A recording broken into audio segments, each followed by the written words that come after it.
lisani yafqahu qawli waj'al li waziran min ahli. Wa qala an-nabiy sallallahu alaihi wasallam fi hadisihi syarif, man salaka tariqan yaltamisu fihi ilman sahhalallahu lahu tariqan ilal jannah. Wa qala aidan fi haditsin akhar, as-sulhu jaizun bainal muslimin illa sulhan harrama halalan aw ahalla haraman wal muslimuna ala syurutihim illa syartan harrama halalan aw ahalla haraman. Shadaqallahul azim wa shadaqa rasuluhun nabiyul karim wa nahnu ala dzalika minasyahidin wasyakirin walhamdulillahi rabbil alamin. Ibu Restia yang kami hormati serta teman-teman mahasiswa yang berbahagia, kita mengawali perkuliahan kita tadi di pukul 15:15 sehingga nanti kita mengakhiri paling tidak di pukul 16:45. Mudah-mudahan Allah memberikan kemudahan serta keberkahan untuk majelis kita ini. Bismillah. Puji dan syukur sama-sama kita panjatkan kehadirat Allah Subhanahu wa taala. Di sore hari ini kita masih sama-sama diberikan kesempatan, anugerah, kenikmatan oleh Allah taala untuk bertemu kembali melalui platform Zoom meeting ini dalam keadaan sehat walafiat. Saya dengar sedang hujan deras ya di daerah teman-teman, mudah-mudahan hujan yang mendatangkan keberkahan bagi kita semua, karena salah satu waktu yang mustajab untuk berdoa adalah pada saat turun hujan. Allahumma shayyiban nafi'a. Demikian baginda Rasulullah SAW mengajarkan kepada kita semua doa ketika turun hujan. Mudah-mudahan segenap kenikmatan, anugerah, kesempatan yang masih Allah titipkan, amanahkan kepada kita, dapat kita manfaatkan dengan sebaik-baiknya untuk terus mendekatkan diri kita kepada Allah Ta'ala, untuk memperbanyak amal kebaikan kita atau amal soleh kita, sehingga ketika pada waktunya nanti kita harus menghadap keharibaan Allah Subhanahu wa Ta'ala, kita dapat mempertanggungjawabkan segenap kenikmatan yang saat ini Allah titipkan di hadapan Allah kelak nanti. Teman-teman semua, di momen yang penting dan berbahagia ini, saya menasihati diri saya sendiri dan kawan-kawan semua bahwa kita semua diminta untuk terus memperbaiki diri, karena dikatakan orang yang hari ini lebih baik dari hari yang kemarin adalah orang yang beruntung. Sementara orang yang hari ini hanya sama keadaannya dengan hari kemarin adalah orang yang merugi. Sementara mereka yang hari ini justru lebih baik, lebih buruk daripada hari kemarin, maka dialah yang terlaknat. Oleh karena itu, teman-teman semua, kita sama-sama menyadari bahwa kehidupan kita ini penuh dengan masalah, sementara Allah Ta'ala kita yakini memiliki jutaan solusi atas masalah kita. Dan kita semua tentu saja menghadapi banyak kendala dalam menjalani kehidupan kita, sementara kita harus meyakini bahwa Allah Ta'ala adalah sebaik-baik pengendali. Dan setelah kita berupaya dengan maksimal, berusaha secara total, kemudian kita tambah kadar kesabaran kita, kemudian kita menengadah keharibaan Allah Ta'ala, mengangkat tangan kita, selebihnya kita pasrahkan karena seterusnya adalah tugas Allah Ta'ala untuk turun tangan. Oleh karena itu, mari sama-sama kita pertebal keimanan kita perbarui keimanan kita. Satu hari baginda Rasulullah SAW bersabda kepada para sahabatnya, wahai para sahabatku, jaddidu imanakum, perbaharuilah iman kalian. Kemudian para sahabat bertanya, ya Rasulullah, kaifa nujaddidu imanana? Bagaimana kemudian kami harus memperbaiki iman kami? Kemudian Rasulullah melanjutkan sabdanya, aktiru min qawli la ilaha illallah. Perbanyaklah lafaz atau kalimah la ilaha illallah. Jadi ketika kita kemudian melafadzkan wirid setelah sholat, kemudian di saat kita sendiri atau sedang bepergian, kemudian kita bertahmid, berzikir, salah satunya dengan mengucapkan tahlil la ilaha illallah. Sesungguhnya kalau kita kaitkan dengan hadis Rasulullah Shallallahu Alaihi Wasallam, itu adalah bagian dari cara kita untuk memperbaharui iman kita. Mudah-mudahan kita semuanya bisa menjaga iman Islam kita sehingga sesuai dengan firman Allah Ta'ala, wala tamutunna illa wa antum muslimun. Sekali-kali janganlah kalian semua itu wafat atau menemui kematian, menemui ajal, kecuali kalian dalam keadaan memegang erat keislaman kalian. Sholawat beriringkan salam, marilah sama-sama kita senantiasa curahkan, sampaikan kepada Nabi besar Muhammad sallallahu alaihi wasallam biqauli Allahumma salli ala sayyidina Muhammad wa ala ali sayyidina Muhammad, assalamu alayka ya Rasulullah, di mana kita sama-sama memahami dan menyadari bahwa Rasulullah itu adalah sosok yang maksum, yang dosanya baik yang sudah dilakukan maupun yang akan terjadi itu sudah diampuni oleh Allah Ta'ala. Namun yang membuat kita takjub sekaligus bangga dengan Nabi kita adalah ketika baginda Rasulullah yang sudah maksum, yang sudah dipastikan memasuki surganya Allah Ta'ala, yang diampuni seluruh salah khilaf dan dosanya, justru Rasulullah adalah orang yang paling taat, yang paling kuat ibadahnya, yang kemudian tahajudnya begitu panjang sehingga ketika ditanya oleh istrinya Sayyidatuna Aisyah radhiyallahu anha, Rasulullah kemudian menjawab, "Tidakkah aku kemudian suka disebut sebagai orang yang bersyukur?" Artinya ibadah itu bukan semata-mata karena kemudian kita mengharapkan yang lebih dari Allah Ta'ala, tetapi bagi Rasulullah ibadah itu adalah rasa syukur karena Allah telah menganugerahkan banyak hal kenikmatan kepada kita semua. Oleh karena itu, marilah sama-sama kita perbarui pula kecintaan kita kepada baginda Rasulullah Shallallahu Alaihi Wasallam. Kita tambah semangat kita untuk mempelajari sirah ataupun sejarah kenabian baginda Rasulullah Shallallahu Alaihi Wasallam, sehingga dengan cara itu kita semakin mampu untuk mengikuti sunnah-sunnahnya. Pepatah Arab mengatakan, man ahabba syai'an kathura dzikruh. Barang siapa yang mencintai sesuatu, atau kalau kita ubah misalnya, barang siapa yang mencintai seseorang maka dia akan menyebut-nyebut sesuatu atau seseorang itu.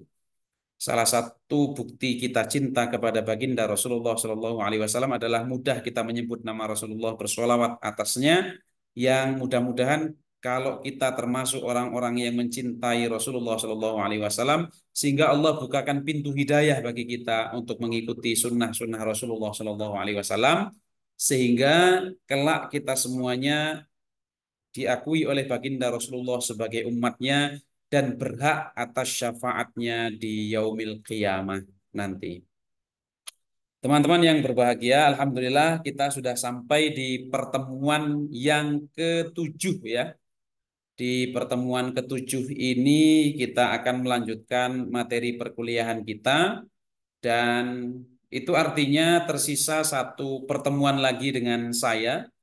Dan oleh karena di hari Selasa depan itu adalah libur nasional ya, hari Seninnya tanggal 17 adalah Idul Adha, insya Allah berbarengan, tidak ada perbedaan waktu ya sejauh ini, sehingga kemungkinan seluruh Indonesia akan merayakan Idul Adha di hari Senin dan kemudian hari Selasanya adalah cuti bersama, sehingga nanti pertemuan terakhir mudah-mudahan tidak ada halangan bisa kita laksanakan di hari Selasa tanggal 25.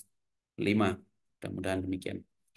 Baik, teman-teman semua, sudah banyak fatwa-fatwa yang kita pelajari bersama, kemudian sampailah kita pada materi atau topik tentang fatwa wakaf. Dan pada kesempatan yang baik ini, insya Allah kita akan sama-sama membahas, mempelajari secara spesifik tentang sukuk wakaf ya. Kemudian perlu saya sampaikan juga bahwa berkaitan dengan posisi saya sebagai praktisi dalam konteks mata kuliah ini, Maka perlu saya sampaikan ke kawan-kawan semua bahwa terkait dengan sengketa wakaf di peradilan agama atau di lingkungan peradilan agama, itu tentu saja selain mempertimbangkan fatwa dari Dewan Syariah Nasional Majelis Ulama Indonesia, Majelis Hakim juga melihat kompilasi hukum Islam yang berkenaan dengan wakaf. Mungkin sudah pernah saya sampaikan ya, bahwa di tahun 1991 pemerintah melalui Inpres atau Instruksi Presiden tentang penyebarluasan kompilasi hukum Islam, di mana KHI itu sendiri menjadi salah satu rujukan hukum material bagi hakim di pengadilan agama. Itu kompilasi hukum Islam itu terdiri dari tiga buku. Buku yang pertama tentang perkawinan, kemudian yang kedua tentang kewarisan, dan buku yang terakhir atau buku ketiga tentang wakaf. Nah, jadi berbicara tentang fatwa wakaf, nanti spesifiknya tentang sukuk wakaf ya, kita ambil yang salah satu poin penting dalam konteks perwakafan yang menjadi fatwa DSN, itu perlu juga kita kemudian mempelajari undang-undang tentang perwakafan ya, di mana undang-undang wakaf itu sudah cukup lama ya, diatur dalam Undang-Undang RI nomor 41 tahun 2004 tentang wakaf ya. Jadi spesifik tentang wakaf undang-undangnya, dan kemudian juga dikaitkan dengan sekali lagi yang saya sampaikan tadi dengan kompilasi hukum Islam tentang buku ketiga yaitu tentang wakaf gitu ya. Dan teman-teman semua, sebagaimana kita ketahui bahwa potensi wakaf di Indonesia itu sangat besar, kemudian pengelolaannya juga sudah baik, kemudian objek wakaf atau maukuf itu juga sangat banyak, tetapi kalau kita boleh memberikan masukan, tentu saja perlu manajemen pengelolaan yang lebih baik lagi sehingga kemudian wakaf itu bisa dimaksimalkan manfaatnya untuk kepentingan-kepentingan yang lebih produktif. Artinya selama ini kan wakaf itu kan wujudnya untuk masjid, untuk madrasah dan seterusnya. Itu tentu saja baik, tetapi perlu dikembangkan yang lebih dari itu. Sehingga termasuk ini konteksnya ada sukuk wakaf, itu nanti kita bahas bersama. Itu salah satunya adalah inovasi atau pengembangan dari model wakaf yang sudah berjalan selama ini. Dan sekali lagi bahwa pada prinsipnya kawan-kawan semua terkait dengan muamalah itu adalah sifatnya sangat luas dan luwes serta fleksibel, sehingga prinsipnya al aslu fil muamalah al ibah hatta yadulla dalilun ala tahrimiha. Jadi bahwa norma dasar pokok dari muamalah itu adalah boleh atau mubah sepanjang tidak ada dalil yang mengharamkannya. Nanti kita akan seperti biasa bermain kuis Kahoot juga, dan saya sampaikan ke teman-teman semua ya, untuk pertemuan terakhir nanti paling tidak akan saya siapkan 10 soal Kahoot, dan sebagaimana janji saya di awal pertemuan, ini perlu saya sampaikan kembali ke teman-teman semua bahwa mulanya saya berniat untuk kuliah secara offline di pertemuan terakhir ini, pertemuan ketujuh atau kedelapan, tapi qadarullah ternyata belum memungkinkan, sehingga arahan dari koordinator praktisi mengajar untuk chapter hukum, untuk chapter ekonomi syariah Bu Safitri, tetap dilanjutkan secara online. Dan saya sudah pernah sampaikan ke kawan-kawan semua bahwa di pertemuan terakhir nanti yang rencananya offline itu kan tetap ada kuis, sehingga nanti pemenangnya akan saya berikan hadiah ala kadarnya. Jadi nanti ini sekaligus saya sampaikan persiapan bagi kawan-kawan. Kuisnya tetap kita jalankan sekalipun kita tidak bisa bertatap secara offline atau secara langsung. Tetap kita jalankan kuisnya untuk 10 soal paling tidak di pertemuan terakhir nanti, dan mulai sekarang disiapkan sebagai penyemangat saja. Nanti tiga terbaik dari kawan-kawan semua insya Allah akan mendapatkan hadiah dari saya. Oke. Baik, teman-teman semua, dan untuk kesempatan Sore hari ini tetap ada kuis Kahoot juga yang berkaitan dengan wakaf, itu yang nanti akan kita kerjakan bersama. Oke. Baik, sebelum kita masuk ke materi kita, kawan-kawan semua, saya ingin share sedikit tentang motivasi ya, motivasi keagamaan bagi teman-teman semua. Dan ini telinga saya lebih dekat dengan mulut saya sehingga nasihat ini pertama-tama saya tujukan untuk diri saya sendiri dan mudah-mudahan ada manfaatnya, ada hikmahnya bagi kawan-kawan semua. Oke, izinkan saya share screen.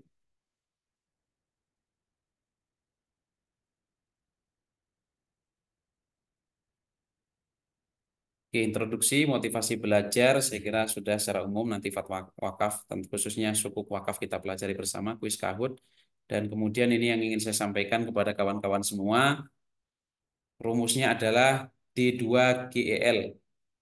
Oke, apakah itu? Ini mudah-mudahan menjadi bekal bagi teman-teman semua dalam menjalani perkuliahan saat ini, termasuk ketika nanti berkarir sesuai dengan pilihan dan bidang teman-teman semua, yang mudah-mudahan kalau kita menerapkan 5 rumus ini, hidup kita bisa menjadi lebih berkah, kemudian interaksi kita dengan siapa saja menjadi lebih nyaman, kemudian kita juga lebih tenang dalam menjalani hidup dan kehidupan kita, dan mudah-mudahan Allah membukakan ribuan pintu kemudahan keberkahan bagi kita semua. Oke. Dan ini juga menjadi penting bagi kawan-kawan semua karena sekali lagi saya konteksnya di sini kan sebagai dosen praktisi ya, yang sudah berkarir di dunia praktik, dan 5 hal yang akan saya sampaikan ini sangat bermanfaat sekali bagi kawan-kawan semua ketika nanti sudah terjun di lapangan begitu ya. Karena pada akhirnya kita tidak bisa menyetir sikap orang lain terhadap kita. Yang bisa kita lakukan adalah kita mengkondisikan mentalitas kita untuk menyikapi siapa saja dan apa saja. Oke, kita tidak bisa memaksa orang lain untuk berprasangka baik kepada kita, tetapi kita bisa melatih diri kita untuk berprasangka baik kepada siapapun. Dan kita tidak bisa pula memaksa orang lain untuk tidak menyakiti kita, tetapi kita bisa mengkondisikan diri kita untuk selalu berbuat baik dengan siapa saja.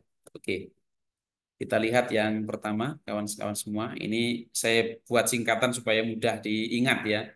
Ini saya dapatkan dari Ustadz Sony Abikin. Yang pertama, D yang pertama itu adalah don't worry. Oke, jadi rumus menjalani hidup dan kehidupan itu yang pertama adalah don't worry, jangan khawatir. Karena kalau kita terlalu khawatir, akhirnya kita tidak melangkah. Jadi ketika teman-teman misalnya mau pergi ke kampus, wah khawatir nanti ada polisi, khawatir nanti kalau pecah ban, khawatir nanti kalau kalau dosennya malah nggak datang.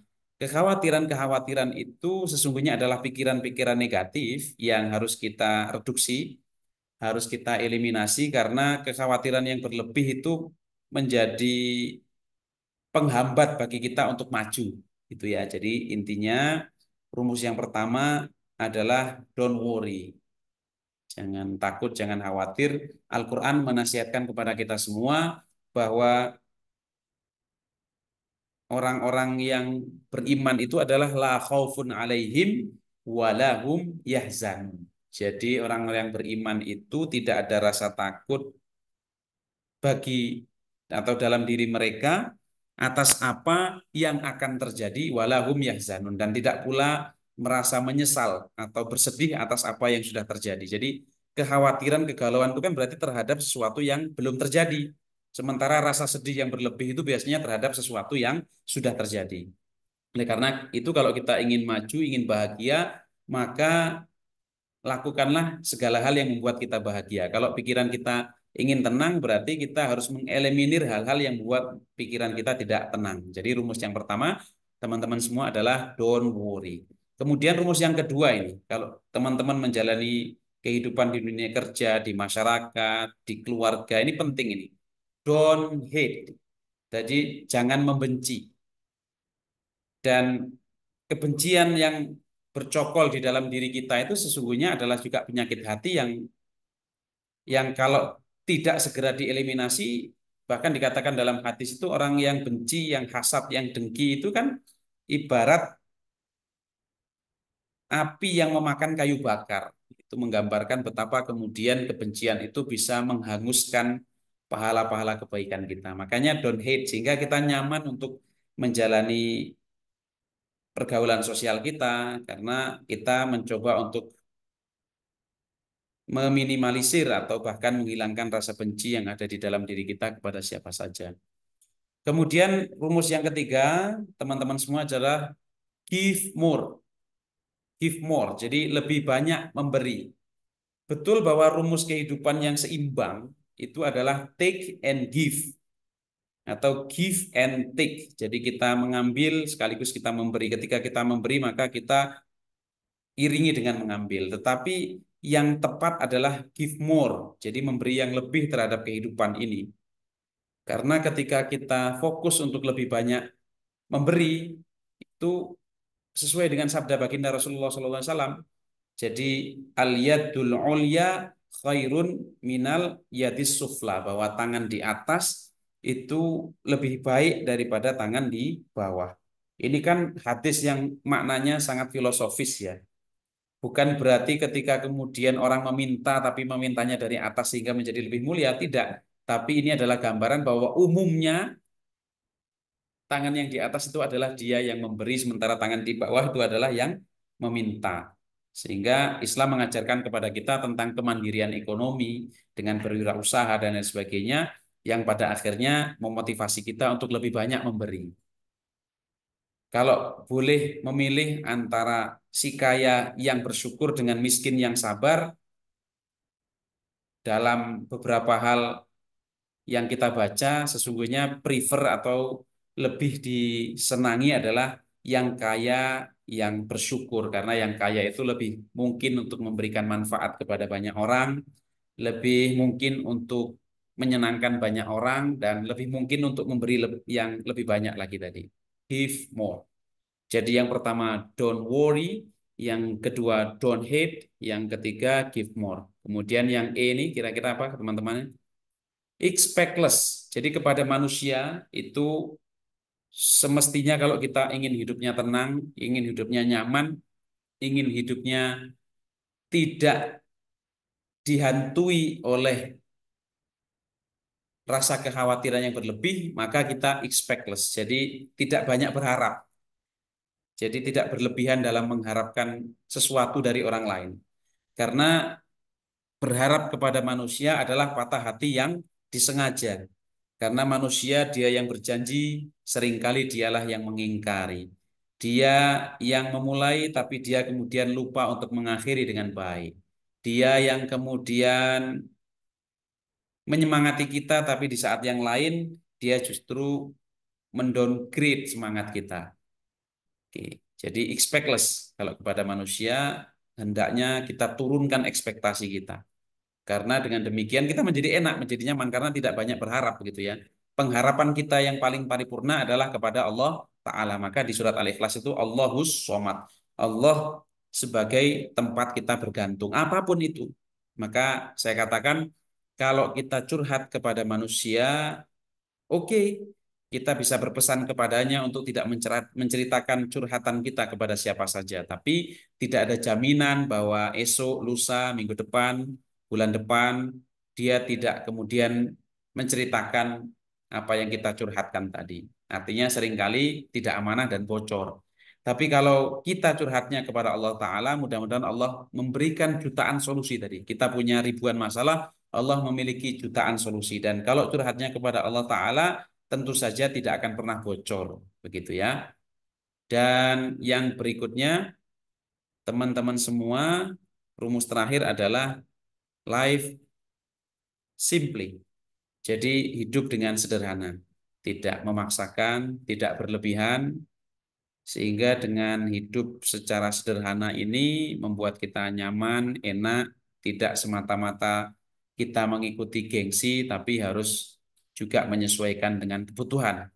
Kalau dalam konteks ekonomi Islam, barangkali kawan-kawan semua seringkali kita diajarkan perbedaan antara want dan need gitu ya.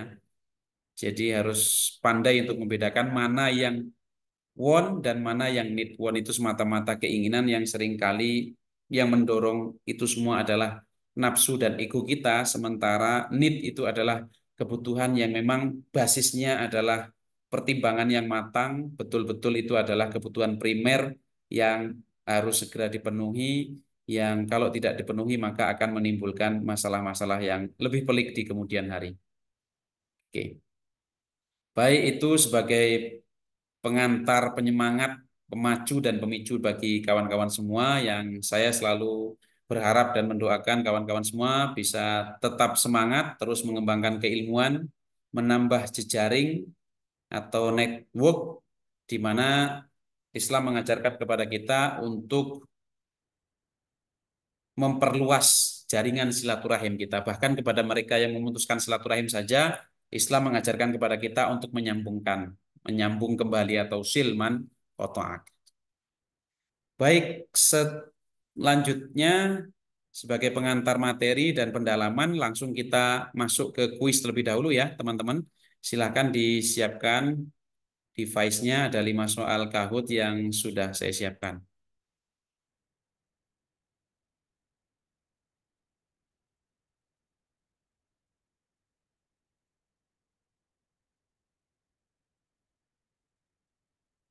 Baik,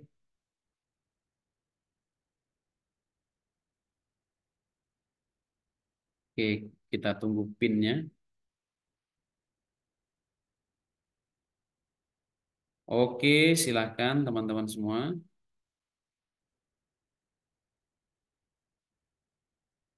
PIN gamenya di 8470491, silakan.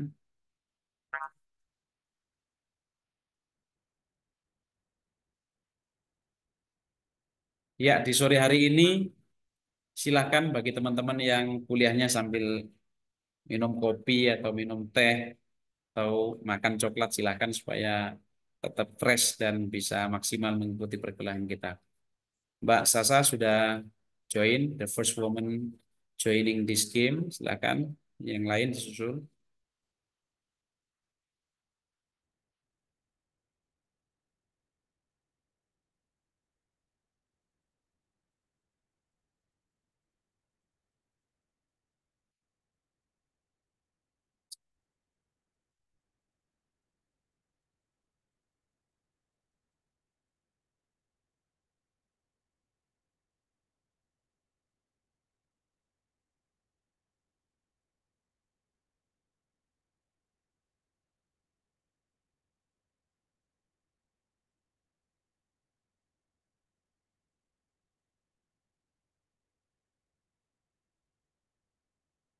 Ada Yusuf,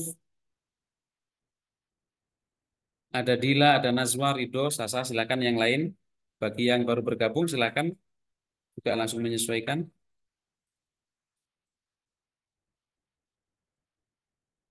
Ada Ahmad Khairun,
baik di 15.47 ya, kita akan mulai kuis kita.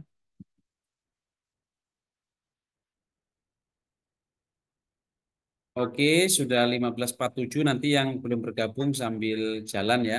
Bagi teman-teman yang tidak joining juga tetap bisa mengikuti. Tuh.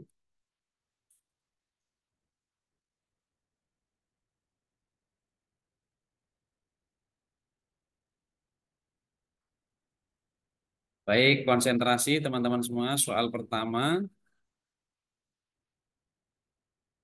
pihak yang mewakafkan harta benda miliknya disebut apakah wakif, nadhir, mauquf atau sighah.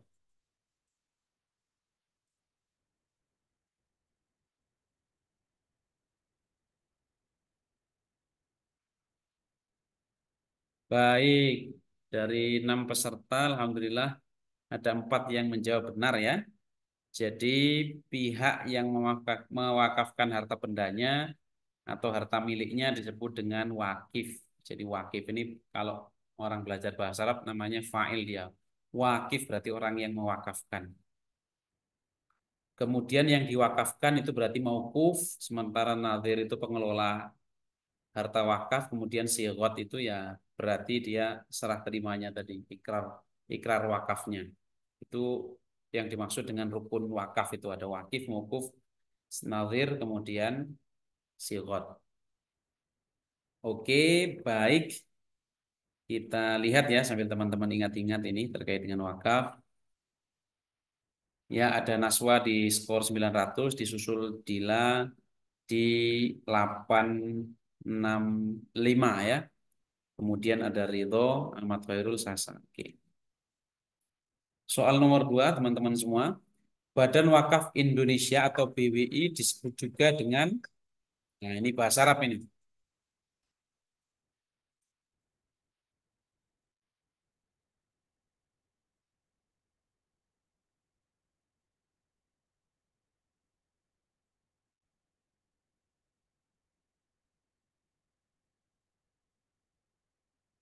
Baik, jadi itu sudah saya tampilkan juga tadi ya, menjadi background soal ya. Jadi yang benar Badan Wakaf Indonesia. Jadi wakaf itu berasal dari kata bahasa Arab ya teman-teman semua. Wakof. Kemudian jamaknya atau bentuk banyaknya itu adalah aukof. Sehingga di Mesir, di beberapa negara Arab itu biasa dikenal dengan Wuzaratul Auqaf, jadi Kementerian Wakaf. Kalau di Indonesia kita secara umum ya Waziratus Su'un Ad-Diniyah, jadi Menteri Agama, urusan agama maksudnya. Sementara kalau di Mesir, di Arab Saudi ya yang saya tahu itu ada Waziratul Auqaf. Jadi Wazirul Auqaf berarti Menteri Wakaf gitu ya. Badan Wakaf Indonesia itu nanti bisa teman-teman lihat juga di Instagramnya BWI ada logonya besar di situ. Diterjemahkan bahasa Arab menjadi Hayatul Auqaf Al-Indonesiyah. Jadi Hayah itu artinya badan atau lembaga, Auqaf berarti wakaf, Indonesia berarti merujuk kepada lokus atau tempat yaitu Indonesia. Kita lihat di sini misalnya Hayatul Afkar Al-Indonesia. Afkar itu berarti pemikiran-pemikiran ya, teman-teman semua. Kemudian di sini Hayatul Azkar berarti zikir-zikir. Kemudian Hayatus Syu'un Ad-Diniyah Al-Islamiyah. Nah, ini lembaga urusan agama di Indonesia ya, lain juga. Jadi yang tepat Badan Wakaf Indonesia adalah Hayatul Auqaf Al-Indonesia. Coba sebelum kita lanjutkan kahut kita lihat di sini.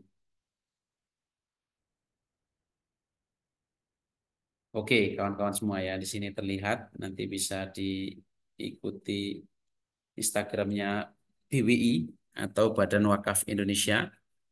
Di sini bisa kita lihat bersama ada 10,4 ribu pengikut, cukup banyak ini followersnya. Kemudian dia mengikuti 280 akun yang diikuti oleh BWI. Kemudian postingannya ada 1113. Barangkali di antara teman-teman nanti mau riset tentang BWI, tentang implementasinya, kendalanya, dan macam-macamnya. Saya kira official akun atau akun Instagram yang resmi ini bisa menjadi salah satu rujukan untuk menggali bahan-bahan awal terkait riset tersebut ya. Oke, lumayan banyak ini postingan-postingannya. Dan sebagaimana yang saya sampaikan tadi bahwa BWI ini menjadi logonya BWI itu sendiri ini di sini ya teman-teman ya. Hayatul Auqaf Al-Indonesia atau disingkat dengan BWI. Oke, kita kembali ke kuis Kahoot kita.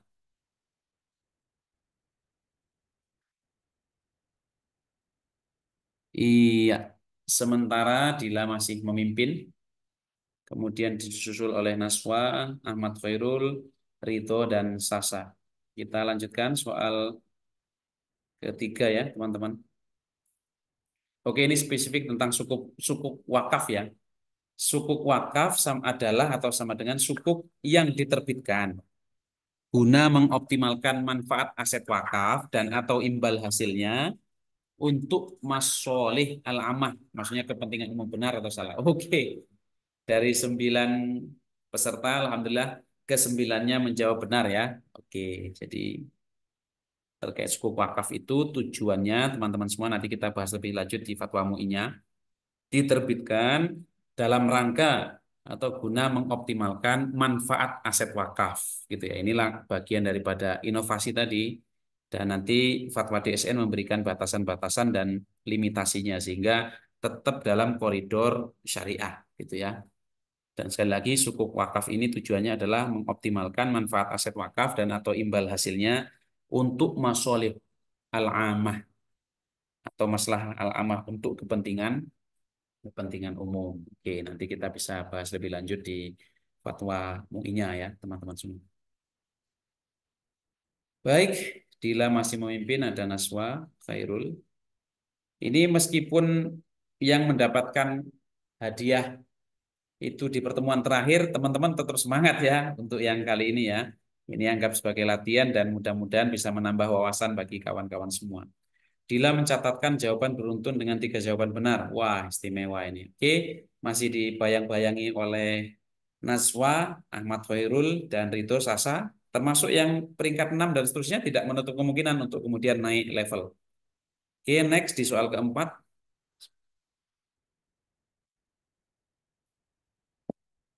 Ini dari kompilasi hukum Islam ya, teman-teman semua. Nadhir diberhentikan oleh kepala kantor urusan agama kecamatan karena alasan berikut kecuali, ingat ada kecualinya.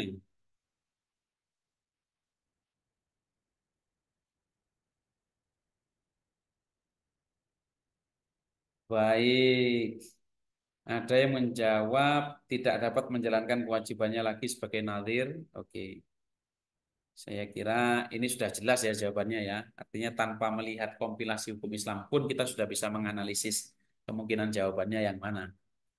Dan yang disebut dalam kompilasi hukum Islam, nadhir diberhentikan oleh kepala kantor urusan agama itu karena beberapa alasan, salah satunya meninggal dunia atau atas permintaan sendiri ya. Jadi sudah nggak sanggup lagi menjadi nadir, dia menyerahkan wewenang dan tanggung jawab serta amanahnya kepada kepala KUA, dipertimbangkan nanti kepala KUA bisa memberhentikan nadir tersebut. Atau karena meninggal dunia, ya gimana lagi kalau sudah meninggal dunia kan sudah lepas kewajiban di dunia, tinggal yang tersisa adalah pertanggungjawaban. Sehingga otomatis kalau sudah ada yang meninggal dunia nadirnya, maka kepala kantor urusan agama kecamatan akan memberhentikan nadir tersebut dengan alasan dia sudah meninggal dunia. Kemudian yang berikutnya, kenapa sampai kemudian diberhentikan? Kalau kita merujuk di kompilasi hukum Islam, salah satu alasannya adalah melakukan suatu kejahatan sehingga dipidana. Oke, di sini kata kuncinya ya kawan-kawan semua, melakukan satu kejahatan, kemudian kata kunci yang kedua dipidana. Kalau sudah dipidana ini berarti sudah berkekuatan hukum tetap ya. Kalau melakukan suatu kejahatan baru didakwa, misalnya kita nggak ngerti nanti endingnya seperti apa. Kemudian, nah ini karena yang ditanyakan kecuali berarti yang bukan, maka inilah jawabannya itu menjalankan fungsinya dengan sangat baik. Ya, ini harus dipertahankan justru, harus di maintenance. harus diapresiasi, diberikan reward gitu ya, karena dia sudah menjalankan fungsinya dengan sangat baik. Kita lihat posisi sementara Dila masih unggul, disusul Naswa Ahmad Khairul. Ahmad Khairul mencatatkan jawaban beruntun dengan 4 jawaban benar berturut-turut. Jadi Mas Khairul ini ceritanya 4 jawaban benar, tapi kalah cepat aja ini. Oke, jadi sebagaimana kuis yang lalu ya, teman-teman ketika nanti menghadapi ujian CPNS atau ASN bagi yang berminat, maka harus mempertimbangkan waktu yang disediakan oleh panitia. Karena soalnya 110 sementara waktunya 100 menit saja berarti harus memanage waktu sedemikian rupa sehingga dengan 100 menit itu bisa menjawab soal yang jumlahnya 110 itu dengan maksimal benarnya dan bisa dijawab secara total gitu ya. Kita masuk di pertanyaan terakhir, true or false. Akad hikr adalah akad sewa menyewa atas tanah atau aset wakaf berjangka panjang guna mendirikan bangunan atau usaha di atasnya. Benar atau salah?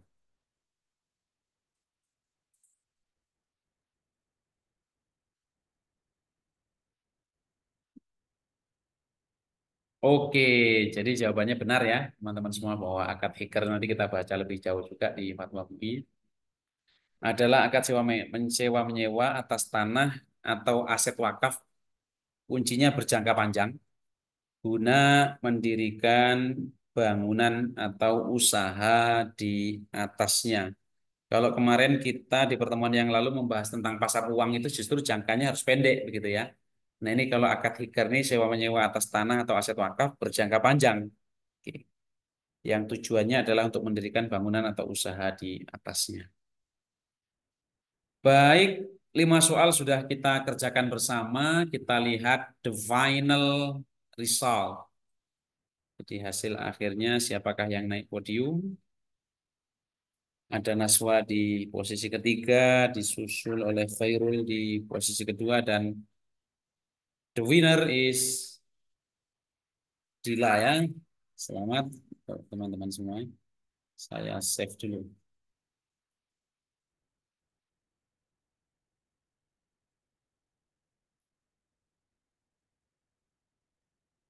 Oke, baik teman-teman semua ya. Jadi dari kemenangan-kemenangan yang kecil ini,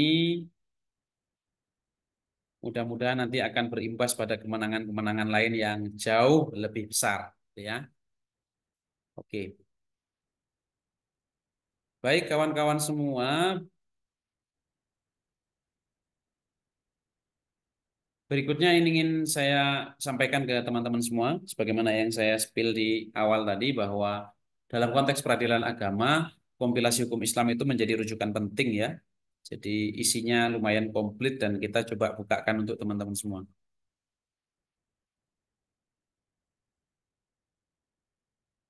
Kompilasi hukum Islam yang biasa disingkat dengan KHI ya.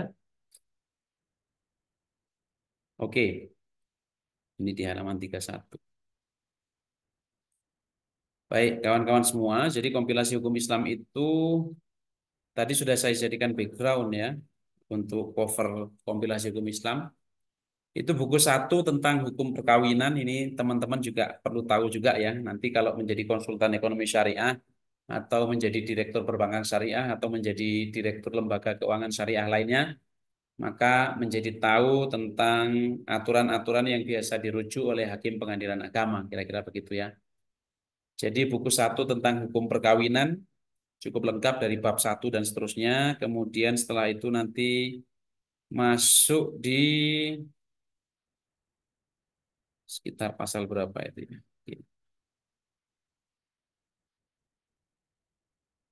Baik, ini masalah hulu, masa bergabung dan seterusnya. Nah, buku 2 dimulai dari pasal 171, teman-teman semua. Itu nanti berbicara tentang kewarisan atau waris. Baru kemudian mulai pasal ini, pasal 215 ya, buku 3 tentang hukum perwakafan. Jadi kompilasi hukum Islam itu teman-teman semua dibagi menjadi 3 buku, tetapi bukan kemudian masing-masing buku itu dimulai dari pasal 1, tapi dia sifatnya berlanjut. Sehingga tadi kita lihat di pasal 171 masuk ke bahasan tentang buku perwarisan, kemudian ini masuk di pasal 215 itu tentang hukum perwakafan. Oke. Sekilas saja ya supaya teman-teman ada gambaran ini tentang posisi wakaf dalam konteks kompilasi hukum Islam, dan nanti kita kaitkan juga tentang dengan definisi dari Undang-Undang Wakaf. Oke. Jadi wakaf adalah perbuatan hukum seseorang atau kelompok orang atau badan hukum. Ini banyak ya, bisa seseorang atau gabungan orang, misalnya satu terah atau satu keluarga besar, atau bahkan badan hukum yang memisahkan sebagian dari benda miliknya.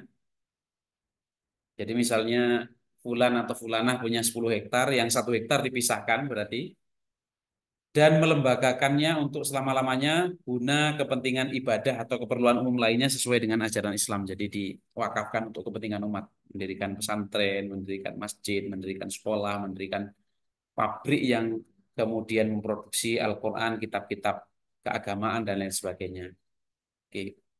Wakif ini yang kita jawab bersama dalam soal Kahoot tadi.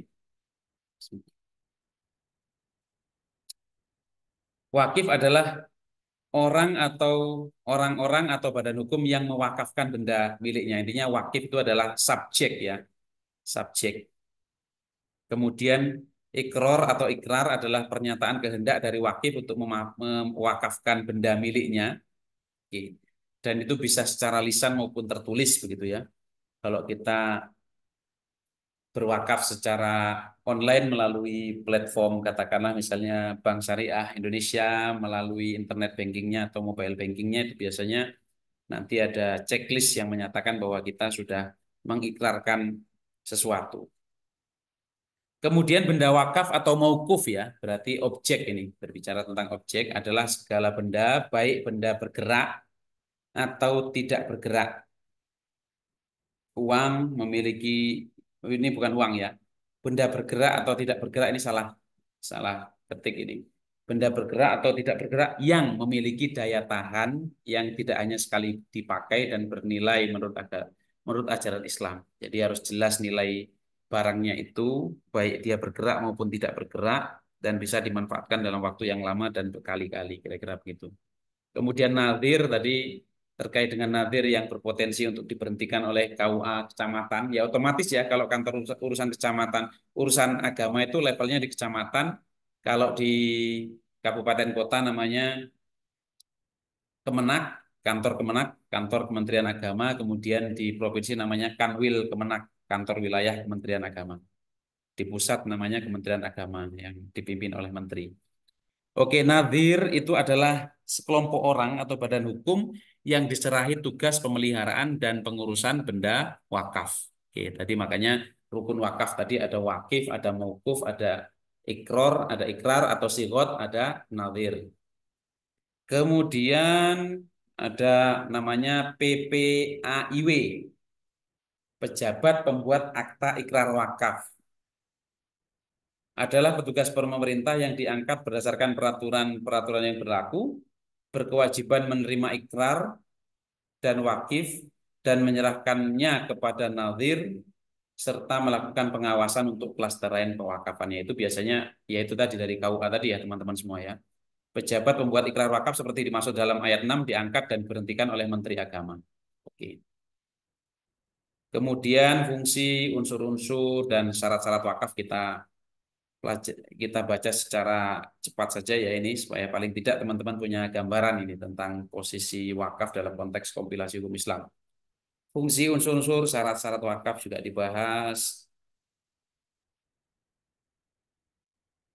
Oke, termasuk secara teknis nadir sebelum melaksanakan tugas harus mengucapkan sumpah di hadapan kepala kantor urusan agama kecamatan disaksikan sekurang-kurangnya oleh 2 orang saksi dengan isi sumpah sebagai berikut juga diatur dalam kompilasi hukum Islam ini.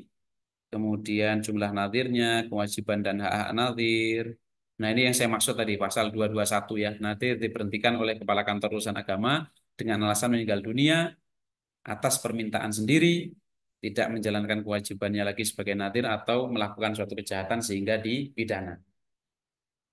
Oke. Kemudian tata cara perwakafan dan pendaftaran benda wakaf juga diatur di sini.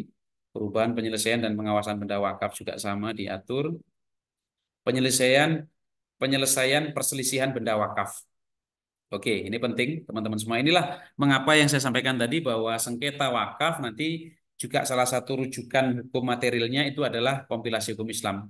Karena di kompilasi ini juga diatur penyelesaian perselisihan sepanjang yang menyangkut persoalan benda wakaf dan nazir diajukan kepada pengadilan agama setempat sesuai dengan ketentuan peraturan perundang-undangan yang berlaku. Sehingga kalau ada sengketa wakaf, kalau wakaf itu kan berarti sudah pasti orang Islam ya, karena kalau di agama lain mungkin namanya bukan wakaf, bisa jadi mungkin charity atau apa dan seterusnya.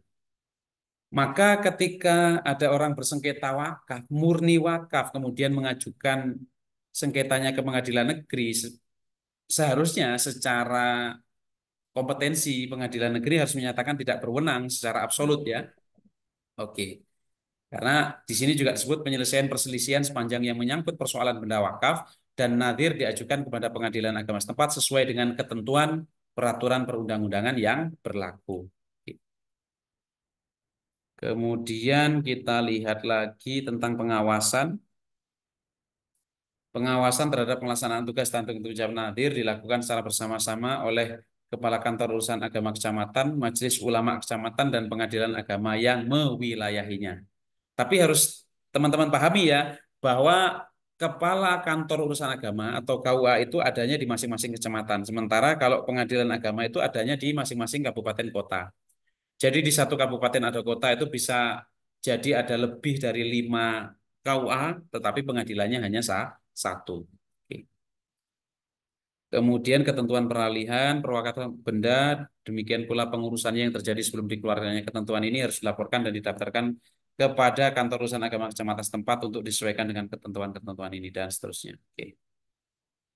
Ini di bagian penjelasannya juga bisa dibaca nanti teman-teman semua. Oke, itu saya kira konteks wakaf secara umum apabila kita lihat di kompilasi hukum Islam. Kita tutup, kita lihat sejenak terkait dengan ya BWI ya, teman-teman semua. Oke, jadi nanti teman-teman untuk lebih lanjut mendalami dan bagi yang tertarik riset akhirnya atau tugas akhirnya tentang perwakafan bisa merefer ke ini websitenya BWI Go ID ini. Sini ada artikel literasi wakaf macam-macam ya, bisa teman-teman lihat nanti. Ada tanya jawab, kemudian ya artikelnya ini baru-baru ya 6 Juni ini. Kemudian ada berita-berita dan beberapa produk dari BWI nanti bisa dicek ke teman-teman ya di bwi.go.id. Oke, berikutnya kita coba lihat di Undang-Undang Wakaf. Saya kira ini bentuk keseriusan pemerintah kita ya, kawan-kawan semua, bahwa pemerintah sampai kemudian menerbitkan undang-undang tentang wakaf begitu ya, dengan persetujuan DPR tentu saja. Oke. Menimbang bahwa lembaga wakaf sebagai peranata keagamaan yang memiliki potensi dan manfaat ekonomi perlu dikelola secara efektif dan efisien untuk kepentingan ibadah dan untuk memajukan kesejahteraan umum atau masolih ammah tadi ya. Oke, dan seterusnya. Oke, ini juga kurang lebih sama di KHI tadi ya. Apa itu wakaf, kemudian siapa wakif, apa itu ikrar wakaf, nadhir, harta benda wakaf, pejabat pembuat akta ikrar wakaf atau BPAIW. Oke. Badan Wakaf Indonesia adalah lembaga independen untuk mengembangkan perwakafan di Indonesia. Dan seterusnya dasar-dasar wakaf. Kemudian tujuan fungsi wakaf dibahas juga di undang-undang ini. Oke, kita lihat bagian akhir. Juga penjelasannya ada di sini.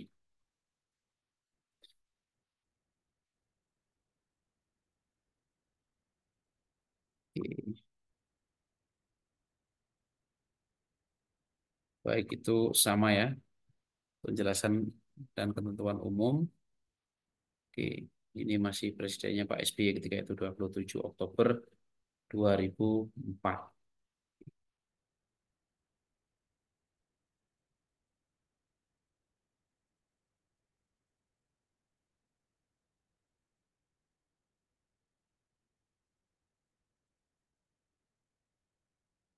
Oke, nanti terkait dengan fatwa sukuk wakaf, kita pelajari dan bedah bersama fatwa DSN atau Dewan Syariah Nasional nomor 131 garis miring DSN strip MUI garis miring 10 Romawi garis miring 2019 tentang sukuk wakaf. Ya. Dan ini ringkasannya di sini, teman-teman semua. Saya kutipkan dari Prudential Syariah ya, SKJ. Syariah Knowledge Center. Oke. Dan ini juga saya lihat dikutipkan juga dari fatwa DSN MUI ya. Jadi menurut fatwa DSN MUI tahun 1000 tahun punten tahun 131 tahun lagi. Menurut fatwa DSN MUI nomor 131 tahun 2019, sukuk wakaf adalah sukuk yang diterbitkan dengan tujuan mengoptimalisasi manfaat dan atau imbal hasil atau imbal jasa dari aset wakaf untuk kepentingan umum atau kalau di bahasanya fatwa DSN itu masoleh ammah tadi untuk kepentingan umum ya. Tadi sudah masuk di kuis kaut kita. Kemudian dasar penerbitannya suku wakaf dapat diterbitkan dengan dasar manfaat atau kegiatan usaha atas aset wakaf. Sedangkan aset wakaf tidak boleh dijadikan sebagai dasar penerbitan sukuk. Jadi dasar menerbitkan sukuk wakaf itu adalah manfaat atau kegiatan usaha atas aset wakafnya, bukan dari aset wakafnya itu sendiri ya. Jadi dari manfaatnya. Pihak yang menerbitkan nadir dapat berperan sebagai pihak penerbit sukuk atau pihak lain yang telah melakukan akad dengan nadir dalam rangka menerbitkan sukuk wakaf. Kemudian investor sukuk boleh mendapatkan imbal hasil, investor tetap mendapatkan dananya kembali di akhir periode sukuk wakaf, termasuk imbal hasil selama periode sukuk wakaf berdasarkan jenis akad dalam penerbitan sukuk ya. Nah, ini saya kira sebuah inovasi, sebuah pengembangan dari konsep wakaf yang sudah luar biasa potensinya itu, sehingga kemudian dari objek wakaf itu dari sisi manfaatnya atau imbal hasil dari asetnya kemudian dikembangkan menjadi sukuk wakaf ya. Nanti kita lihat lebih detail lagi di fatwa tentang sukuk wakaf itu sendiri.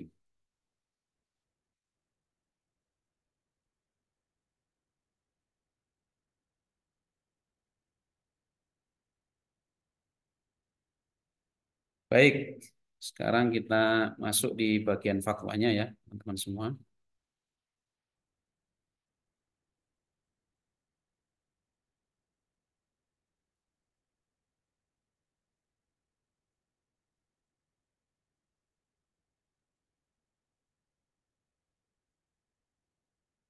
Oke, sekaligus mereview ya, merefresh kalau tadi kaitannya dengan BWI atau Badan Wakaf Indonesia dikenal dengan istilah Hayatul Auqaf Al-Indonesia. Sementara Majelis Ulama Indonesia itu kalau dibahasa Arabkan menjadi Majlisul Ulama Al-Indonesia. Jadi Al-Indonesi, Majelis Ulama Indonesia. Dewan Syariah Nasional, National Sharia Board, Indonesian Council of Ulama. Oke.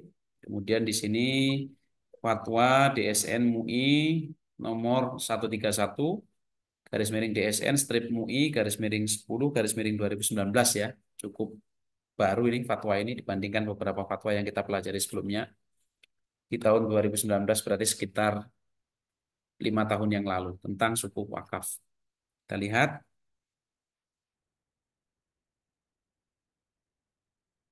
oke, bahwa sini pertimbangan pertamanya teman-teman semua bahwa pengembangan produk pasar modal syariah berbasis sukuk yang dikaitkan dengan wakaf, diperlukan pelaku industri keuangan syariah dengan tujuan untuk mengoptimalkan aset wakaf dan atau imbal hasil sukuk untuk keperluan ibadah dan atau kesejahteraan umum menurut syariah. Oke, jadi itu tadi ya, masolih al-ammah tadi ya, teman-teman semua. Oke. Kemudian yang berikutnya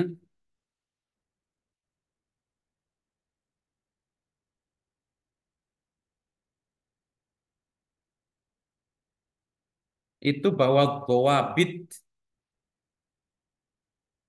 atau ketentuan dan hudud atau batasan atau limitasi terkait sukuk wakaf belum diatur dalam fatwa di SN MUI. Berdasarkan pertimbangan sebagaimana huruf A dan B, DSM memandang perlu menetapkan fatwa tentang sukuk wakaf untuk dijadikan pedoman. Jadi, poin pertama yang ingin saya sampaikan kawan-kawan semua bahwa fatwa itu tetap lahir atas dasar fakta sosial yang terjadi, gitu ya.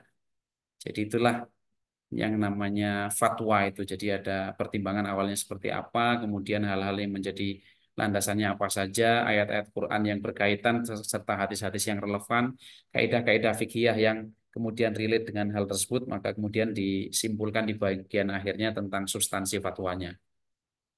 Oke.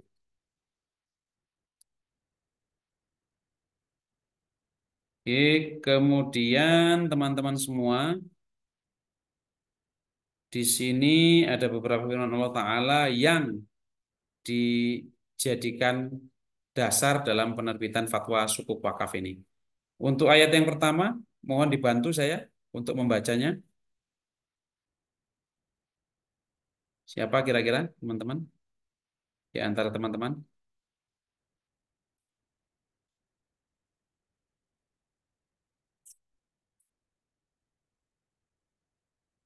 Anyone mau membantu saya? A'udzubillahi minasyaitonirrajim. Ya ayyuhalladzina amanu rka'u wasjudu wa'budu rabbakum waf'alul khaira la'allakum tuflihun. Ini ayat yang dikutip di awal fatwa ini, teman-teman semua ya. Jadi kata kuncinya sebetulnya di sini nih, waf'alul khaira.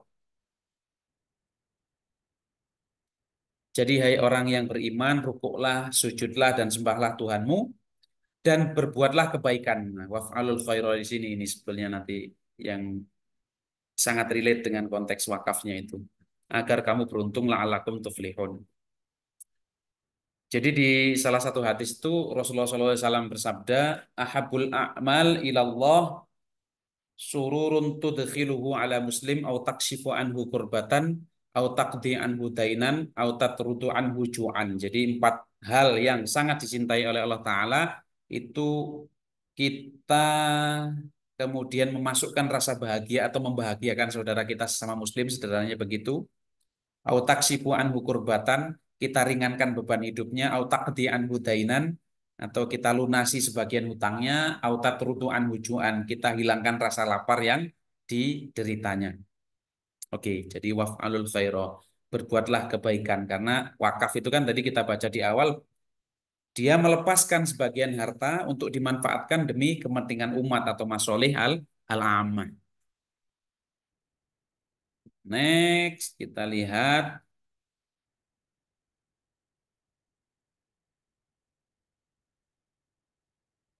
Ya, ish. Berikutnya, ya ayyuhalladzina amanu anfiqu min thayyibati ma kasabtum wa mimma akhrajna lakum minal ardi wa la tayammamul khabitha minhu tunfiquna wa lastum bi akhirihi illa an tughmidu fihi wa alamu annallaha ghaniyyun hamid. Ini penting ya di sini teman-teman, ada yang menarik ini dari ayat ini. Jadi janganlah kamu memilih yang buruk-buruk lalu kamu menafkahkan daripadanya. Jadi wala tayammamul khabitha minhu tunfikun walastum bi akhirihi illa antum mitufi. Jadi kalau menafkahkan sesuatu itu ya harus yang terbaik begitu ya. Jangan yang dipilih-pilih yang buruk baru nggak kepake baru dikasihkan begitu ya. Ya itu boleh-boleh saja tapi kalau selalu yang demikian ini tidak tepat ya. Jadi memilih yang buruk-buruk lalu kamu menafkahkan daripadanya padahal kamu sendiri tidak mau mengambilnya. Walastum bi akhirih illa antum itu fi, melainkan dengan memicingkan mata terhadapnya. Jadi kalau nggak merem, kalau nggak menjamkan mata kita sendiri aja nggak mau kok dikasihkan ke orang kira-kira begitu. Oke, kita lihat di ayat berikutnya lan tanalul birra hatta tunfiqu mimma tuhibbun wa ma tunfiqu min syai'in fa innallaha bihi alim. Jadi sekali-kali kamu tidak akan memperoleh kebajikan albir, birro, kebajikan yang sempurna sampai kamu menginfakkan sebagian harta yang kamu cintai. Kita ingat kisah para sahabat Rasulullah Shallallahu Alaihi Wasallam di mana Abu Bakar As-Siddiq itu dia menginfakkan seluruh hartanya untuk kepentingan jihad di jalan Allah Ta'ala, fisabilillah. Kemudian ketika ditanya oleh baginda Rasulullah, lalu apa yang kau sisakan untuk dirimu? Yang aku sisakan adalah Allah dan Rasulnya. Itu saking luar biasanya ghirah keimanan dari Sayyiduna Abu Bakar As-Siddiq yang kemudian menginfakkan seluruh hartanya tidak tersisa untuk kepentingan Allah Ta'ala, untuk jihad fisabilillah. Tapi di sini ayatnya ini tetap mempertimbangkan sisi-sisi kebutuhan kita sebagai manusia pada umumnya ya, maka kemudian lantana lul birro hatta tunfiku mimma tuhibbun. Di sini mimnya ini litab'id, jadi sebagian. Jadi tidaklah kalian itu mendapatkan kebaikan yang sempurna sampai kalian menginfakkan sebagian ya. Nah, di sini kuncinya adalah sebagian harta yang kamu cintai. Oke, bukan semuanya gitu ya. Adapun kalau mau semuanya dan mampu serta sudah dipertimbangkan konsekuensi dan seterusnya ya monggo ada contohnya begitu ya. Kemudian ya ayyuhalladzina amanu la ta'kulu amwalakum bainakum bil batil illa an takuna tijaratan an taradim minkum. Oke, sudah sering ini ya kita bahas ayat ini. Kemudian ya ayyuhalladzina amanu aufu bil uqud, untuk memenuhi janji wa ta'awanu 'alal birri wat taqwa wa la ta'awanu 'alal itsmi wal udwan. Saya kira ini penting sekali ayat untuk selalu kita ingat bahwa tolong menolong dalam kebaikan dan takwa itu sangat dianjurkan oleh Islam, sementara jangan sekali-kali kita menolong dalam dosa dan permusuhan. Wa ufu bil ahdi innal ahda kana mas'ula. Kita sering katakan janji adalah hutang ya, karena janji itu akan dimintai pertanggungjawaban. Penuhilah janji, kalau memang tidak bisa memenuhi sampaikan baik-baik, jangan menghilang tak ada bekasnya, kira-kira begitu ya. Nah, ini terkait dengan wakaf, teman-teman semua, itu semula yang mencontohkan adalah Umar bin Khattab. Ini ceritanya dulu Umar itu mendapatkan tanah begitu. Kemudian ya Rasulullah ini asabtu ardon bi Khaybar lam usib malan qattu anfasa indi minhu. Fama ta'muru bih. Jadi Umar ini mengatakan kepada Rasulullah, ya Rasulullah aku mendapatkan tanah di Khaybar di mana aku tidak pernah mendapatkan harta yang lebih bernilai, yang lebih baik maksudnya. Anfasa tadi bahasa hadisnya tadi malan qattu anfasa indi minhu. Jadi nggak pernah dapat yang sebaik tanah yang di Khaybar itu. Kemudian Umar ini dengan keimanan dan kecintaannya kepada Rasulullah dan Islam, dia bertanya kepada Rasulullah, apa yang harus saya lakukan atas atas tanah tersebut? Rasulullah kemudian bersabda, jika kamu mau, kamu tahan, pelihara pokoknya, lalu kamu bersodakoh dengan hasilnya. Jadi pokok kebunnya ditahan, kemudian seluruh hasil dari kebun tersebut, dari tanah tersebut, disedekahkan seluruhnya. Ibnu Umar, ini berarti anaknya Umar ya, radhiyallahu anhuma berkata, maka Umar mensedekahkannya.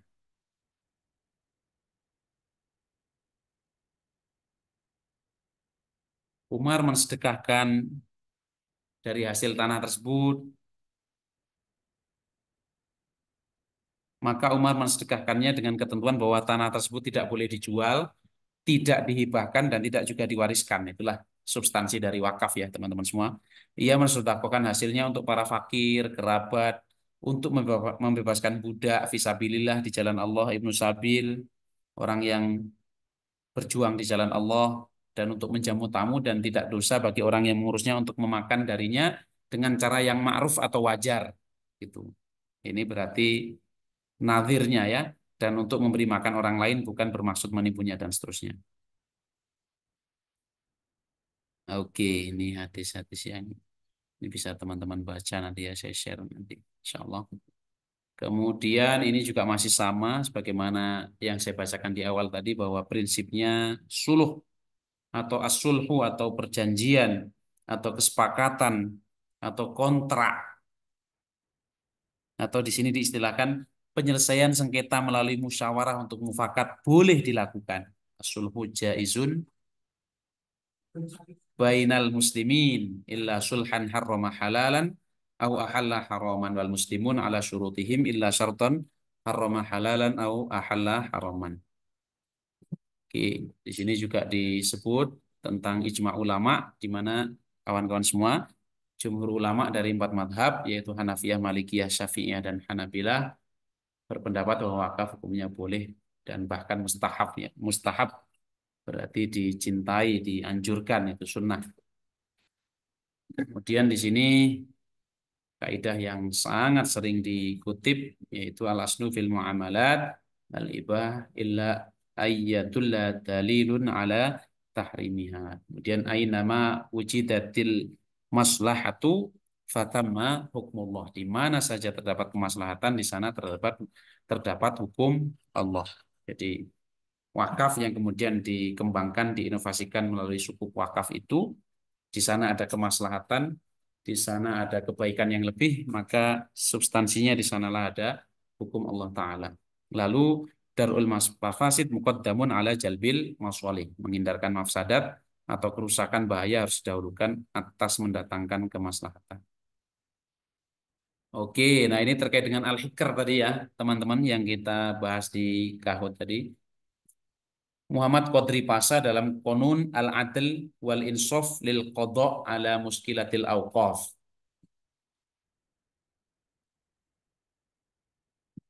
Di sini dikatakan al-hikr wa aqdu ijaratin yuqsadu bihi istifa'ul ardil mauqufah muqarraratan lil bina' au lil gharsi au li ahadihima. Ini dasar kemudian adanya sukuk wakaf. Jadi hikr itu adalah akad ijarah, berarti sewa menyewa ya, dengan tujuan memanfaatkan tanah wakaf secara permanen untuk bangunan, perkebunan pohon keras atau salah satu dari keduanya. Jadi tanah wakafnya tetap, tapi pemanfaatannya yang kemudian dilakukan akad ijarah terhadapnya. Kemudian ada Muhammad Khotib Asyarbini dalam Al-Iqna fi Al-Fadhi Abi Syuja' wa tasihhul ijaratu muddatan tabqa fiha al-ain al-muajjaratu ghaliban fayu'ajjarur raqiq al-waddaru 30 sanatan wad-dabbatu 10 sinina wa thawbu sanatan aw sanatain ala ma yaliku bihi wal ardu mi'atu sanatin aw aktar. Nah, kita lihat ini supaya lebih tergambar lagi teman-teman semua. Akad ijarah atau sewa nyewa boleh sah dilakukan untuk jangka waktu di mana barang-barang yang disewakan secara umum masih tetap utuh. Karena itu boleh budak atau rumah disewakan selama 30 tahun, kendaraan unta selama 10 tahun, pakaian selama 1 atau 2 tahun sesuai dengan kelas imannya, dan tanah selama 100 tahun atau lebih. Karena tanah kan tidak berubah ya. Kalau bangunannya bisa berubah, bisa perlu direnovasi, tapi tanahnya kan sama. Maka kalau tanah bisa 100 tahun, ini menarik ya. Kalau budak atau rumah disewakan selama 30 tahun, kendaraan unta selama 10 tahun, dan seterusnya.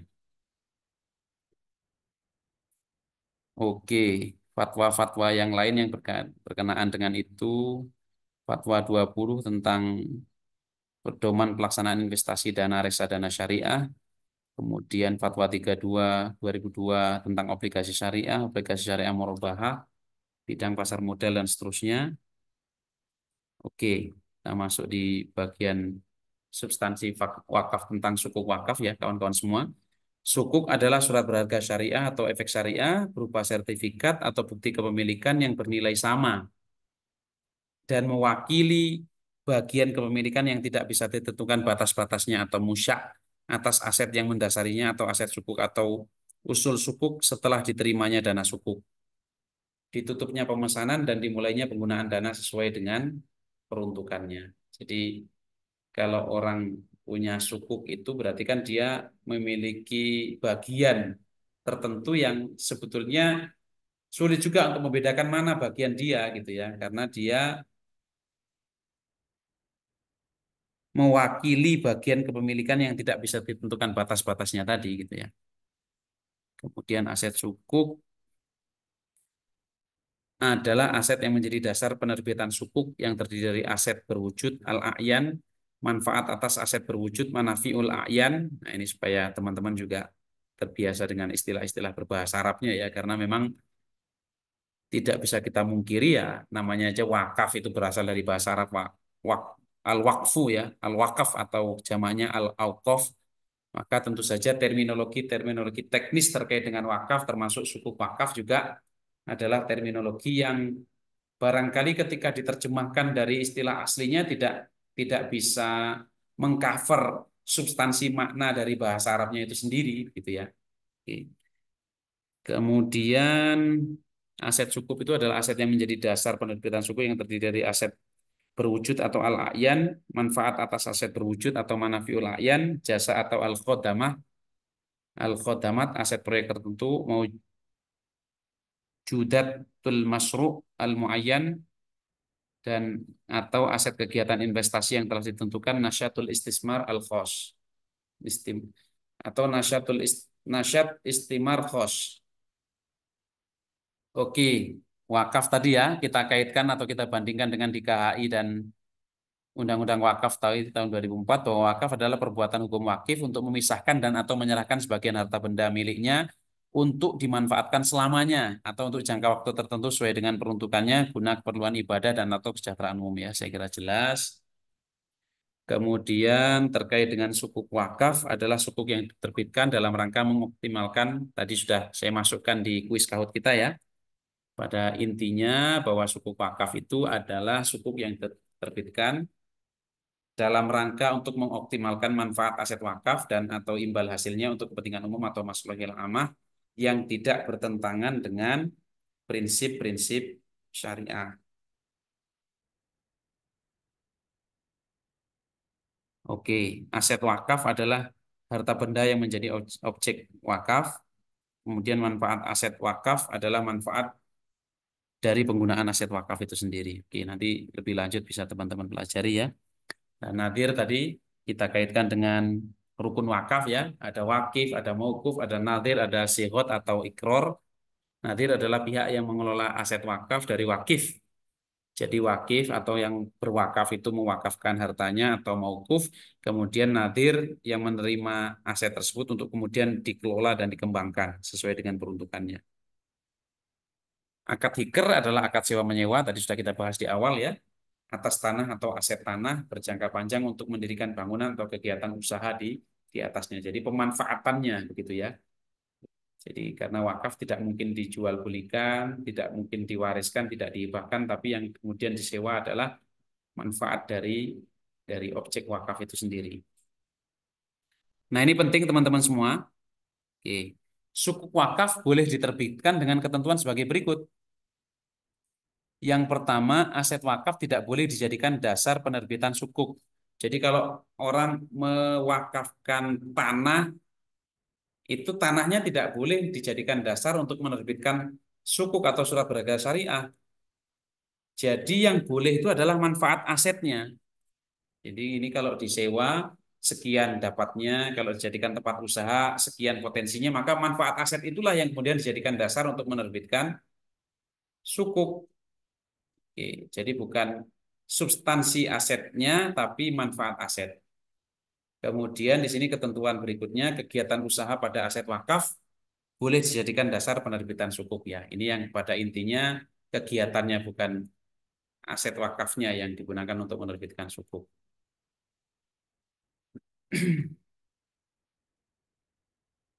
Oke, kita lanjutkan teman-teman semua di 5 menitan terakhir ini. 5 sampai 10 menit terakhir. Adapun terkait akadnya, kawan-kawan semua, akad yang digunakan dalam penerbitan sukuk wakaf adalah akad mudhorobah, ijarah, wakalah, bil istismar, musyarakah, akad lain, dan seterusnya.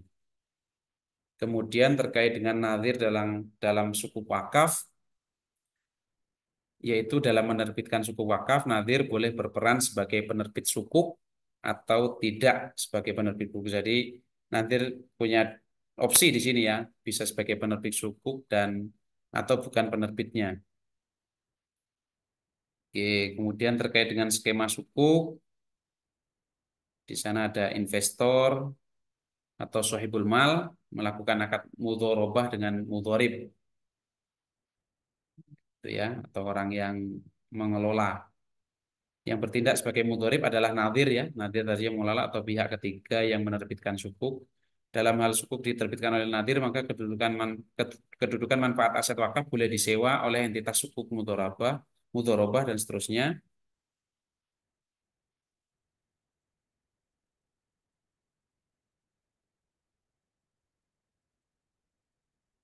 Oke, ini saya kira beberapa hal detailnya nanti bisa teman-teman baca ya.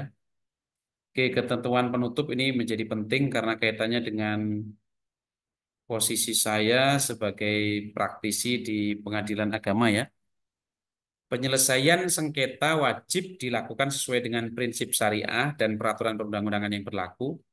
Satu, ini melalui musyawarah mufakat apapun itu ya teman-teman ya, sepanjang bisa diselesaikan secara musyawarah dan mufakat itu tentu saja jauh lebih baik, jauh lebih maslahat dan jauh lebih mendatangkan keberkahan. Kemudian yang kedua, kalau tidak bisa terjadi musyawarah mufakat, maka melalui lembaga penyelesaian sengketa antara lain melalui Badan Arbitrase Syariah Nasional, Majelis Ulama Indonesia atau Pengadilan Agama apabila musyawarah mufakat tidak tercapai. Artinya yang diutamakan tetap musyawarah mufakatnya. Itu ya. Dan ketika masuk perkara di Pengadilan Agama juga tetap ada upaya damai oleh majelis hakim mendorong untuk dilakukan musyawarah sehingga terjadi mufakat yang win-win solution begitu ya. Karena kalau sudah menjadi putusan pengadilan, ya putusan itu tidak selalu menyenangkan semua orang begitu ya, karena memutus perkara itu sesuai dengan fakta-fakta persidangan, sesuai dengan dalil gugatan, sesuai dengan jawaban tergugat, sesuai dengan replik dupliknya, sesuai dengan pembuktian, pemeriksaan setempat barangkali kalau dimungkinkan atau site visit, kemudian kesimpulan para pihak, ada musyawarah majelis hakim dan seterusnya. Sehingga sebisa mungkin memang majelis hakim tetap menyarankan kepada para pihak yang bersengketa untuk menempuh jalur perdamaian gitu ya. Dan nanti untuk perkara yang non gugatan sederhana tetap dilakukan proses mediasi oleh mediator.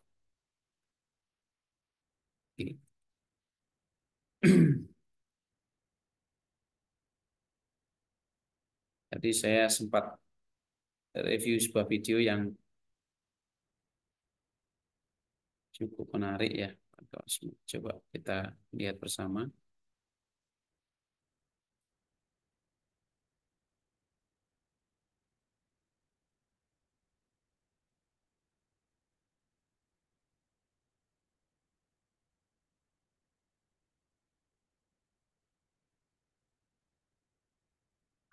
Bentuknya permasalahan kesenjangan sosial yang dihadapi. Oke. Keluar nggak suaranya, teman-teman semua?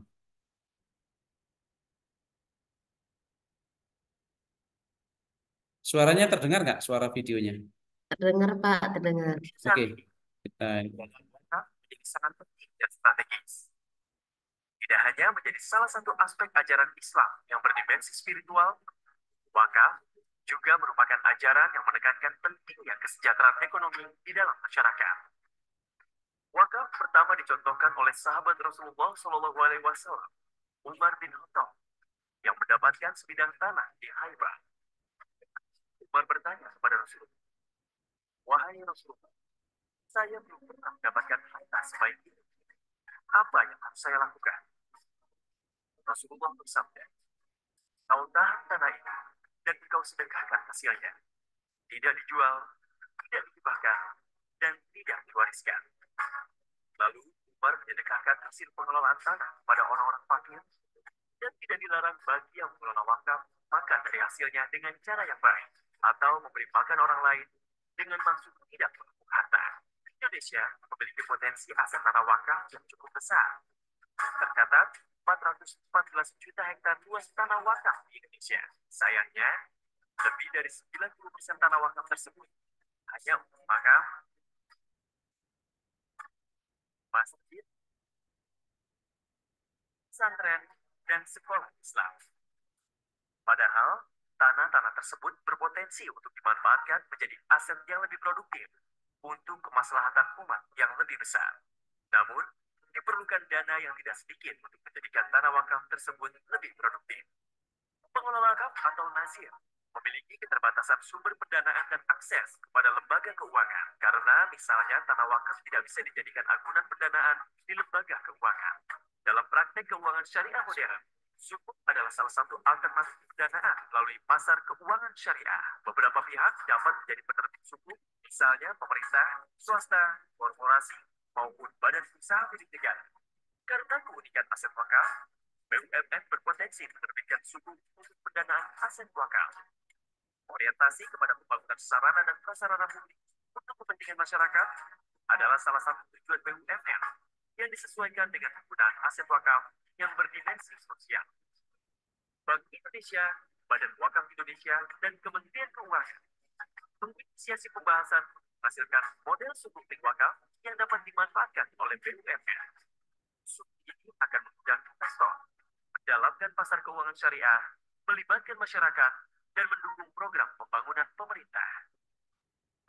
Model sukuk wakaf dimulai dari kontrak sewa berjangka panjang antara nazir yang direkomendasikan oleh Badan Wakaf Indonesia dan penerbit sukuk atau BUMN. Untuk pendanaan proyek, BUMN berkoordinasi dengan Kementerian BUMN dan Kementerian Keuangan menerbitkan sukuk di pasar keuangan syariah. Investor menanamkan dana, mendapat imbalan berkala, dan dapat memperjualbelikan sukuk di pasar sekunder. Bank Indonesia memfasilitasi pasar keuangan syariah yang jalan. Proyek dibangun dan diselesaikan oleh kontraktor untuk disewakan kepada pihak ketiga. Imbalan sewa menjadi pendapatan BUMN, imbalan sukuk bagi investor, sekaligus cicilan BUMN untuk kepemilikan proyek. Pada akhir periode sukuk, aset wakaf diserahkan oleh BUMN kepada nasib untuk dikelola sebagai aset wakaf. Model sukuk wakaf adalah terobosan baru keuangan syariah Indonesia. Menjadikan aset wakaf lebih produktif.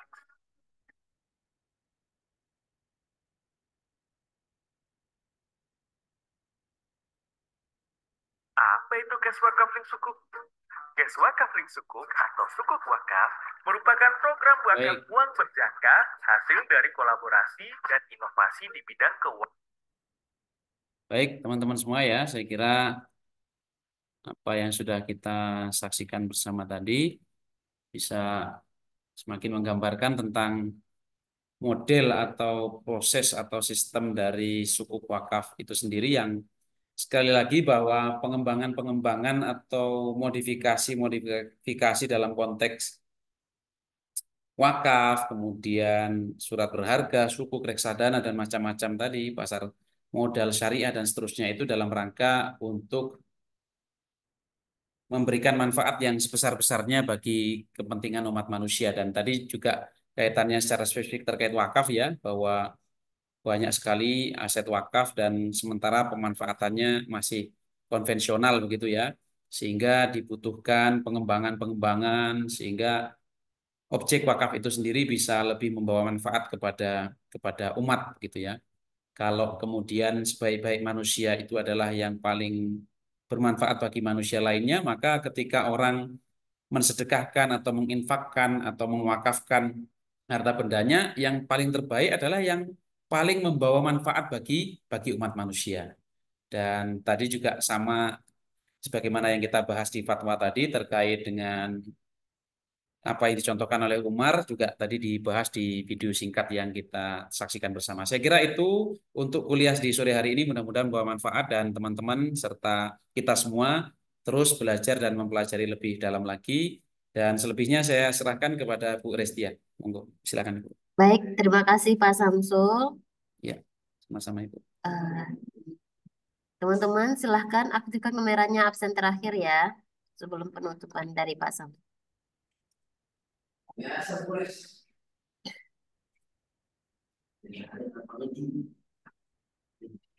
Ya, Udah aktif diaktifkan semua? semua Udah kameranya. bisa saya ambil ya. Hitung dari mulai dari tiga ya. Tiga, dua, satu, senyum. Satu kali lagi. Tiga, dua, satu. Yap, terima kasih Pak Samsul. Dan mohon maaf atas keterlambatannya ya Pak ya. Baik ya, nggak masalah Ibu. Ya, Ya sih Pak. ya, Ini kita tinggal satu pertemuan kali lagi ya Pak ya. ya, Jadi minggu Insya Allah Bu. depan berarti kita Ya, libur. Berarti selanjutnya ya Pak ya. iya, mudah-mudahan di tanggal 25 ya Bu ya. Nanti kita berkabar lagi mudah-mudahan tidak ada. Karena Oke. teman-teman di awal Juli sudah UAS ya. Iya, Ya, oke, awal Juni udah mudah-mudahan. UAS. Oke. Bapak nggak ada acara ke sini? Gitu. Iya, yang saya sampaikan kemarin Ibu, karena saya sudah mengajukan cuti, tapi karena harinya bersidang, jadi ternyata belum ini. Mudah-mudahan lah nanti kalau misalnya di semester depan atau di Oke kesempatan lain Pak. saya mampir bisa silaturahim dengan Ibu dan kawan-kawan mahasiswa. Ya, saya mohon Oke maaf Pak, baik sekali. Pak. Ya, oke, Baik Ibu, terima ya. kasih Pak. Ya, Ya, sama-sama. Baik, saya akhiri ya. boleh, boleh Pak. Wassalamualaikum Silakan Pak. warahmatullahi wabarakatuh. Waalaikumsalam warahmatullahi wabarakatuh.